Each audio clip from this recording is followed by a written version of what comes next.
Today we celebrate the first glorious anniversary of the Information Purification Directives. Created for the first time in all history, a garden of pure ideology, where each worker may bloom, secure from the pests of a contradictory force.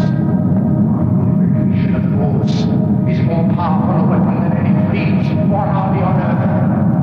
We are one people, with one will, one resolve, one cause. Our hands shall talk themselves to death, and we will bury them with their own confusion. We shall prevail.